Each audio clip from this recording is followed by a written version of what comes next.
Imagina que cierras los ojos por un momento e intentas escuchar. No hay coches, no hay máquinas, no hay el zumbido constante de la modernidad. Lo que escuchas es el viento. Un viento que no pide permiso, que empuja con fuerza contra paredes de madera, que se cuela por grietas invisibles y hace temblar la llama como si tuviera miedo. Es de noche. Es invierno. Y estás en Escandinavia en el año 1100. Allá afuera, el mundo desapareció. No hay alumbrado público, no hay vecino con ventana iluminada. Hay nieve, hay oscuridad y hay un silencio denso que solo el viento interrumpe.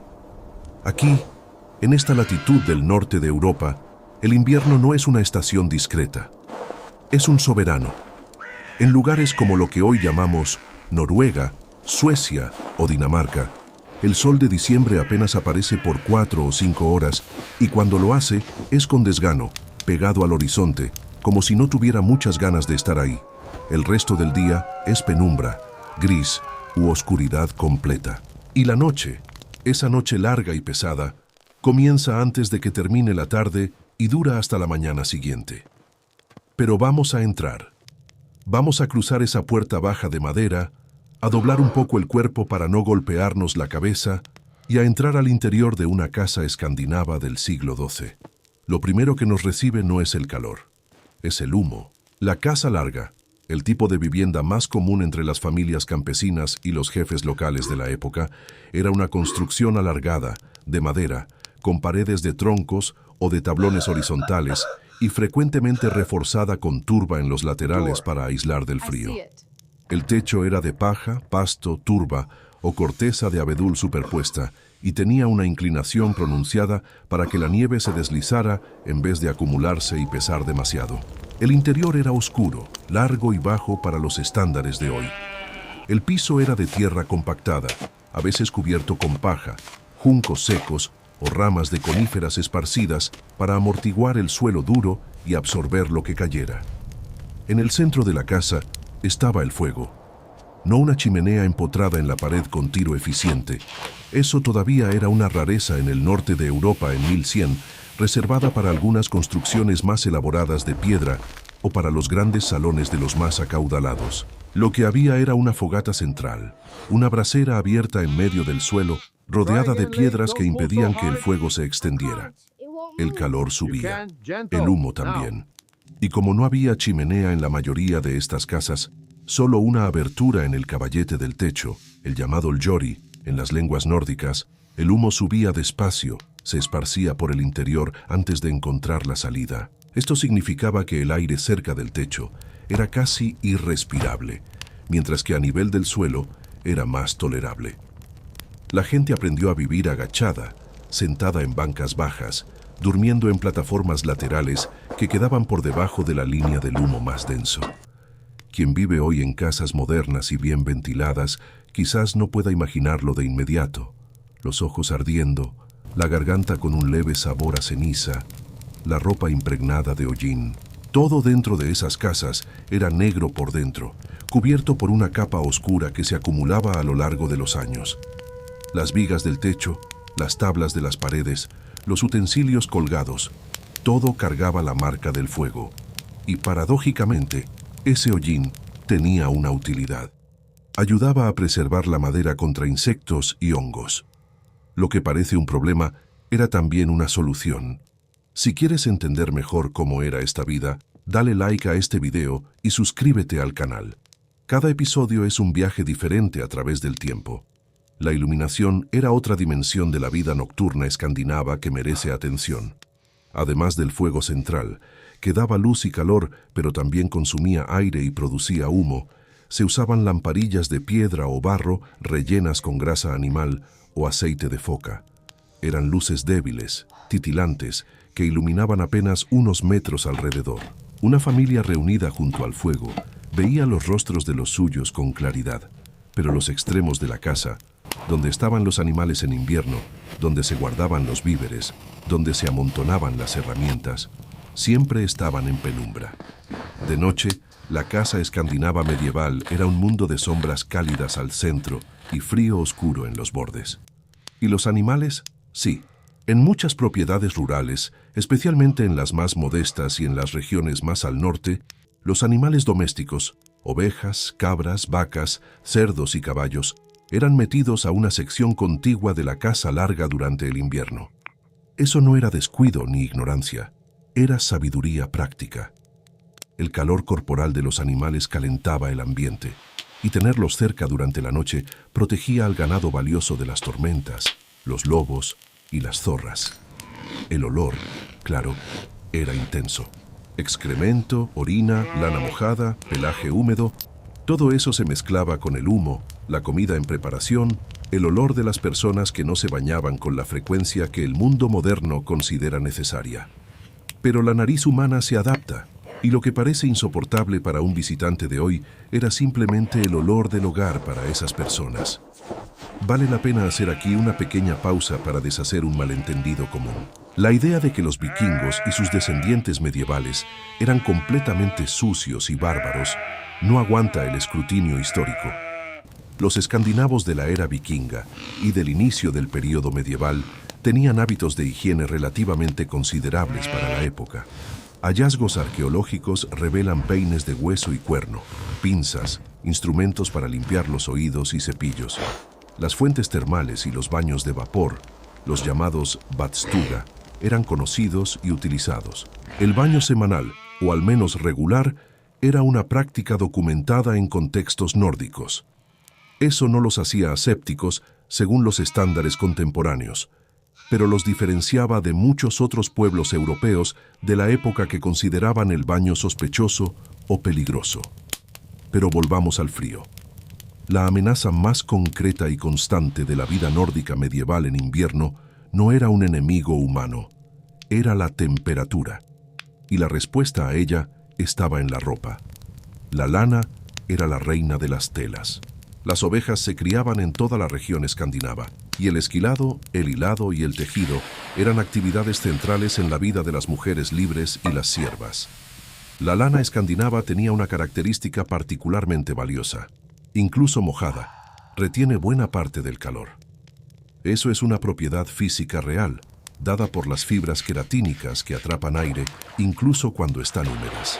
Una mujer o un hombre del siglo XII que saliera a la nieve con ropa de lana no solo estaba siguiendo la moda, estaba haciendo la elección más racional disponible.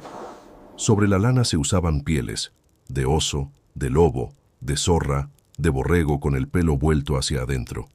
Las botas eran de cuero endurecido, frecuentemente forradas con pelaje y atadas con tiras de cuero alrededor de las pantorrillas. De noche, dormir en el frío era un arte colectivo. Las camas individuales con colchones suaves eran lujo de ricos. Para la mayoría, dormir significaba recostarse en plataformas de madera fijas en las paredes laterales de la casa, forradas con paja o ramas secas, cubiertas con pieles y cobijas de lana tejida. Y dormir significaba, muchas veces, dormir juntos.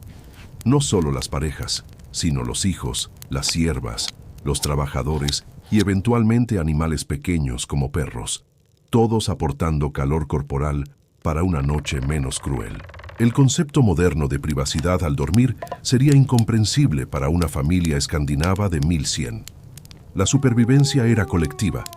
La comida del invierno merece atención especial porque es la línea entre la vida y la muerte en ese paisaje helado. El verano escandinavo medieval era corto pero intenso. La luz del día duraba casi 20 horas en las latitudes más al norte, las plantas crecían con vigor, los animales engordaban y la gente trabajaba sin parar para preparar lo que sostendría los meses siguientes. Secar, ahumar, salar, fermentar, esos eran los verbos del verano y el otoño. El pescado seco al viento, el famoso stockfish, bacalao secado sobre las piedras y en el aire frío del otoño, era un alimento fundamental, denso en proteína, ligero para transportar y casi indestructible cuando estaba bien curado. La carne de cerdo, borrego y res se salaba en barriles o se ahumaba sobre el fuego. Los lácteos como la mantequilla y el queso se producían en cantidad durante el verano y se conservaban en barriles o en hoyos en la tierra fría. Los granos, cebada, centeno, avena, se almacenaban en graneros elevados sobre el suelo protegidos de la humedad y los roedores. La cerveza de cebada y el hidromiel, la bebida fermentada de miel, se consumían regularmente, no solo por placer, sino por necesidad. El agua sin tratar de ríos y pozos podía acarrear enfermedades, mientras que las bebidas fermentadas tenían un mayor grado de seguridad biológica. Los niños pequeños tomaban cerveza de bajo contenido alcohólico, algo que hoy parece extraño, pero que tenía sentido dentro de la lógica de salud de la época. Síguenos en los próximos episodios del canal para continuar este viaje por la historia del mundo. Cada video está hecho con cuidado para que aprendas mientras viajas en el tiempo. Y mientras el fuego crepitaba y el viento aullaba afuera, la vida social de la casa larga escandinava en una noche de invierno no era simplemente una espera por el amanecer. Era un tiempo de actividad, de cultura, de construcción de lazos. Las mujeres hilaban y tejían a la débil luz de las lamparillas. Los hombres reparaban herramientas, arreglaban arneses de cuero, afilaban cuchillas. Los ancianos contaban historias. La tradición oral escandinava era extraordinaria. Las sagas, las grandes narrativas sobre ancestros, héroes, batallas y viajes, se transmitían de boca en boca, memorizadas y recitadas con una precisión impresionante. Un escaldo habilidoso, un narrador respetado, era un bien social invaluable. En una noche de invierno cerrada, con el viento golpeando afuera y el fuego crepitando adentro, escuchar una saga bien narrada era entretenimiento, educación moral e identidad colectiva al mismo tiempo. Los dioses antiguos, Odín, Thor, Freyr, todavía habitaban el imaginario popular en 1100, aunque el cristianismo avanzaba con firmeza por la región. La cristianización de Escandinavia fue un proceso largo y no lineal. En 1100, Noruega había sido formalmente convertida hacía menos de un siglo. El rey Olaf Haraldsson, canonizado como San Olaf, había muerto en 1030 luchando por su fe y su trono. Suecia estaba en un proceso aún más reciente e incompleto de adopción de la nueva creencia. Dinamarca era la más consolidada en la fe cristiana entre los reinos escandinavos. Pero en 1100, en las aldeas rurales, en las propiedades aisladas, lejos de las ciudades episcopales y de los monasterios en construcción, lo que existía era frecuentemente una mezcla. La cruz conviviendo con los viejos amuletos de Thor, las oraciones cristianas compartiendo espacio mental con el respeto por los espíritus del bosque, de las piedras y de los ancestros. La religiosidad popular era pragmática antes de ser teológica. La estructura social que mantenía todo esto funcionando era jerárquica, pero no necesariamente rígida. En la cima estaban los jarl, los jefes y señores, y debajo de ellos los bondi, los campesinos libres que poseían tierra, ganado y armas. Debajo de los bondi venían los trabajadores sin tierra, y en el estrato más bajo, los træl, los esclavos, una institución que aún existía en la Escandinavia de 1100, aunque en declive lento con el avance del cristianismo. El invierno intensificaba las dependencias. Un campesino pobre necesitaba la protección y los recursos del jefe local. Los siervos y trabajadores sin tierra dependían del techo y la comida de la casa donde servían. El frío creaba obligaciones mutuas.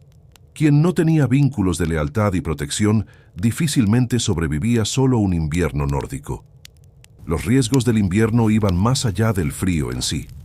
Las enfermedades respiratorias, pulmonía, bronquitis, infecciones pulmonares, se llevaban vidas, especialmente entre los niños y los ancianos. El humo constante en el interior de las casas probablemente contribuía a problemas crónicos en los pulmones y los ojos. El escorbuto, causado por la falta de vitamina C en los meses en que no había frutas ni verduras frescas, era una amenaza real para quien no tuviera acceso a alimentos conservados que contuvieran el nutriente. Bayas secas, col fermentada, hierbas guardadas desde el verano. La medicina de la época era una mezcla de plantas medicinales, rezos, rituales y sabiduría popular transmitida por mujeres mayores que acumulaban el conocimiento curativo de la comunidad. El fuego, ese aliado indispensable, era también un enemigo en potencia. Una casa larga de madera y turba, con techo de paja y fuego permanente encendido en el interior, era candidata constante al incendio. Las crónicas medievales están llenas de referencias a aldeas y granjas destruidas por el fuego. El incendio de una casa en invierno no era solo una tragedia material, era una sentencia de muerte en potencia para quien no tuviera a dónde ir con esas temperaturas. Las reglas no escritas de la hospitalidad escandinava, que obligaban a cualquier casa a ofrecer refugio y comida a un viajero, tenían raíces parcialmente en esa realidad. En un mundo donde la naturaleza podía destruir tu techo en cuestión de horas, la solidaridad era un seguro de vida colectivo. La arquitectura escandinava medieval era, en su esencia, una respuesta al clima. Cada detalle tenía una razón de existir dictada por el frío, el viento y la nieve. Las ventanas eran pequeñas o inexistentes en las construcciones más antiguas. Las aberturas grandes dejaban entrar el frío y escapar el calor precioso. La entrada frecuentemente estaba precedida por un pequeño vestíbulo o pasillo que funcionaba como barrera contra el viento, evitando que una ráfaga helada invadiera el interior cada vez que se abría la puerta. La orientación de las casas tomaba en cuenta la dirección del viento dominante. Las granjas se agrupaban para que los edificios se protegieran mutuamente. La naturaleza dictaba el urbanismo, por más sencillo que fuera, y así pasaban los días, uno tras otro, en ese invierno largo y oscuro. El ciclo no estaba marcado por el reloj, que todavía no existía en la vida cotidiana popular, sino por los ritmos naturales, el amanecer y el atardecer, las fases de la luna, las fiestas religiosas que puntuaban el calendario. El solsticio de invierno, la noche más larga del año, era un momento de profundo significado, cargado de religiosidad antigua que el cristianismo absorbió y transformó en su propia celebración de Navidad. El momento en que el sol comenzaba, imperceptiblemente, a durar un poco más cada día era una promesa silenciosa de que la primavera volvería, y que la tierra, dormida bajo la nieve, guardaba en sí misma la semilla del regreso. Si llegaste hasta aquí en este viaje, considera apoyar el canal dejando tu like y compartiendo este video. Es la mejor forma de ayudar a que este trabajo llegue a más personas. Mirar la Escandinavia de 1100 con ojos honestos significa resistir dos extremos igualmente distorsionados. El primero es el de la romantización. La fantasía del vikingo valiente y libre, viviendo en armonía épica con la naturaleza, cantando sagas alrededor del fuego sin preocuparse por el frío, el hambre o la enfermedad. La realidad era más dura, más olorosa y más vulnerable de lo que cualquier serie de televisión puede mostrar. El segundo extremo es el del horror condescendiente, la idea de que esas personas vivían en miseria bruta, sin inteligencia, sin arte, sin gracia. Eso también es falso. Lo que existía era una civilización adaptada a su entorno con una eficiencia notable, construida a lo largo de generaciones de ensayo, error y aprendizaje. Esos hombres y mujeres que dormían juntos bajo pieles de animal, que respiraban humo mientras hilaban lana a la luz de una lamparilla de grasa, que conservaban pescado seco para atravesar el invierno y contaban historias de dioses y héroes para mantener vivo el sentido de la existencia. No eran primitivos esperando a la modernidad. Eran solucionadores de problemas extraordinarios, viviendo dentro de las posibilidades y limitaciones de su tiempo, con una resiliencia que construyó, ladrillo a ladrillo, el carácter de las sociedades escandinavas que existen hasta hoy. El frío moldeó todo. Moldeó la arquitectura, la alimentación, la vida en comunidad, la religión, la literatura, los valores. La hospitalidad forzada por el invierno se volvió virtud cultural. La dependencia mutua se volvió solidaridad. La larga noche de invierno, en vez de solo oscurecer, iluminó desde adentro, con fuego, con historias, con la voz humana resistiendo al silencio de la nieve allá afuera. Cuando el viento golpee alguna ventana esta noche y te arropas bajo tu cobija calientita, piensa por un momento en esas personas. Ellas también escuchaban el viento. Ellas también buscaban el calor. Y encontraron, con lo que tenían, una forma de cruzar la oscuridad.